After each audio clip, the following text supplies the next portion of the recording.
Before I can teach you really amazing things about men, let's look at the very root of the trouble. It's how we think about men. It's how you think about men. It's how our society at large thinks about men. Let me show you. What do you think about men as communicators? How they listen, how they talk, how they express their feelings and go deep? Do you think they're any good at it? Does our society think that men are great communicators? Not so much, right? So it kind of doesn't even matter what you personally think. Society has already ruled on this one. They're not that great at it. Can you see that? So people mean well. We really do.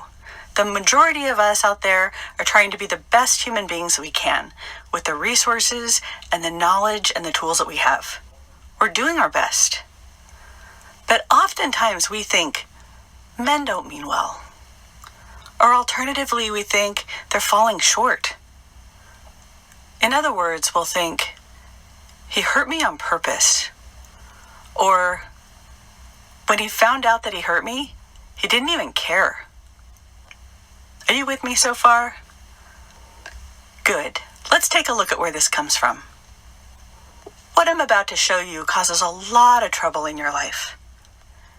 And finding out about it, recognizing it, calling it out on the spot, it's going to give you a peaceful life.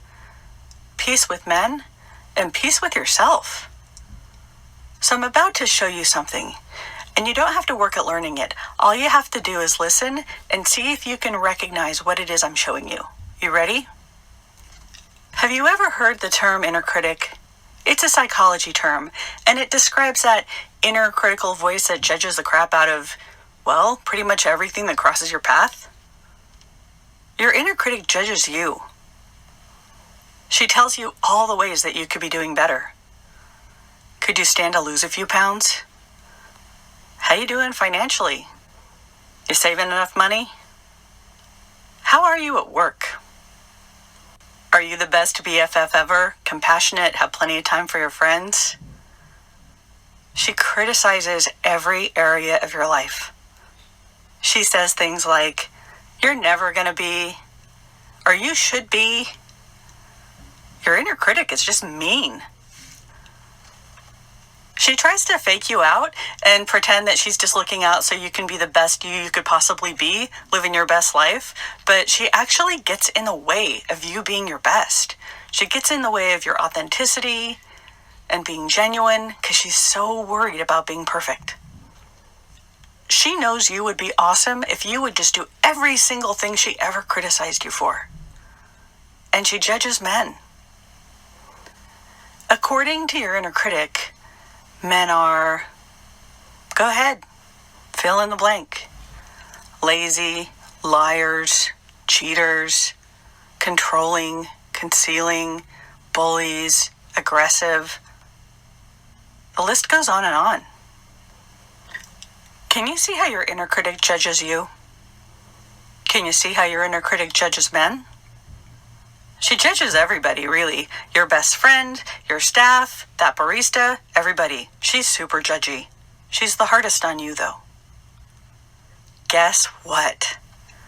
Men have an inner critic, too. Except, ready for a big lesson on one of the differences between men and women? A man's inner critic is not like yours. Not at all.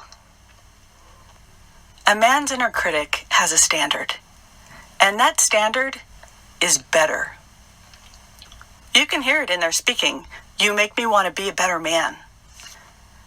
The key word here is better. He'll measure himself against other men. He compares himself to real people, like a dynamic leader or an innovative creator, maybe somebody who won the Nobel Peace Prize, a musician or a rock star, maybe even his own grandfather. A man will measure what it is to be a good person against another actual person. A woman's inner critic has a standard, and that high bar that one has to clear to meet it is perfection. She will settle for nothing less. And she's going to try and pass it off to you like what she's saying is good enough, but what she really means is perfection. Anything short of perfection is an epic fail. He doesn't show you his attention or appreciation or love or respect the way you would if you were perfect. Fail. Men do things and handle situations in ways that you would never do, and oftentimes it is not ideal. And when this happens, we wonder why. Is it because men are lame? No. Your inner critic knows why. She knows exactly why, and she doesn't even have to think that hard about it. She knows why. Because you're not perfect enough yourself. If you were different, then he would be different. If you were perfect, then he would be perfect. If you were more perfect, he would love you, care about you, or respect you in ways that would be more perfect. But since we're falling short of perfection, he's going to do one of two things. He's either going to leave you for someone more perfect so then he'll act right, or he's going to stay with you, settle for the imperfections, and just give you the usual. What if it's not true? What if what a man does or doesn't do doesn't have anything to do with you? What if he didn't do it to you? Maybe he just did it and you just took it personally because you thought you weren't enough of something or you thought you were too much of something. What if you didn't have to take things so personally? What if you're perfect just as you are? And what if he means well and you mean well? And you're just coming from two different places. Your inner critic told you that he didn't do the thing because he doesn't love you, because you're not perfect enough. You're not worthy. She's horrible. She's your instincts and she's not going anywhere, but she's pretty horrible. So let's take a minute for me to show you where she lives. Okay? So she lives in your head. She sounds like you. Now, for a few of you listening, she might sound like your mother, but for most of us, she sounds like us. She sounds like you. And she's going to be located somewhere over your shoulder or on the side of your head. Touch the area where she is. Maybe the side of your head, maybe towards the back a little bit. Can you hear her? Can you hear that voice? That inner critic. You keep hearing me refer to her as she and her instead of you.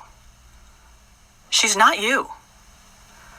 She's no more you than your big toenail is you, or your eyelash is you. She is pure instinct. She's not going anywhere though, so you might as well get really good at recognizing her voice and separating her out from your truth. Because she means well, but she is seriously misguided, and she'll feed you a pack of lies. Anytime anything happens or doesn't happen, she's going to interpret it, and you can bet she's going to give you the most disempowering interpretation of what happened that could possibly be. She is super disempowering. So you want to learn to listen for her, but not to her. Learn to recognize that mechanism and that it's not your truth. It's not you. It's not the truth about you. It's not the truth about men, and it's not you.